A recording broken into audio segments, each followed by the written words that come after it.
बरसात की रात थी। गांव वाले चौपाल पर बैठे आग ताप रहे थे।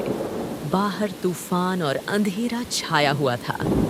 गांव वालों के चेहरों पर डर साफ नजर आ रहा था, क्योंकि गांव में जब भी तेज बारिश होती है, वो काले कपड़ों वाली चुड़ैल जरूर आती है, और जो भी उसके सामने आ जाता, वह उसे जिंदा नहीं जाने देती थी।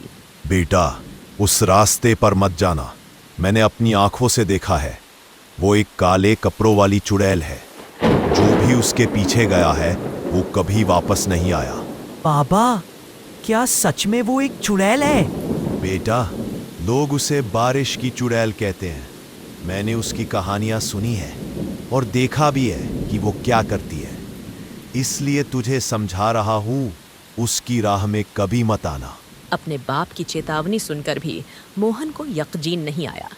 उसी रात वह उस पीपल वाले रास्ते की तरफ चल पड़ा। चारों ओर सन्नाटा था। फिर बरसात की बूंदों की टपकन और हवा की सरसराहट सुनाई दे रही थी। जैसे जैसे वह पीपल के पेड़ के पास पहुंचा, उसके कदम भारी होने लगे, लेकिन जिद उसे आगे खींचती चली गई। इधर जा रहे हो? मैं रास्ता दिखा दूं क्या? कौन हो तुम? इतनी रात को यहाँ क्या कर रहे हो? मैं तो बस मदद करने आई हूँ। बिजली चमकी। रात को वह अंधेरे में चमक रही थी। उसके पांव जमीन को छू ही नहीं रहे थे, मानो हवा में तैरती चली आ रही हो। उसके काले कपड़े बरसाती तूफान में लहरा रहे थे, और उसकी आंखों से अजीब सी लाल रोशनी झिलमिला रही थी।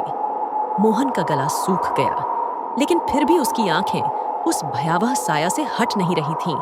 मोहन बड़ी मुश्किल से दौड़ते हुए घर पहुंचा, और इस तरह उसने अपनी जान बचाई।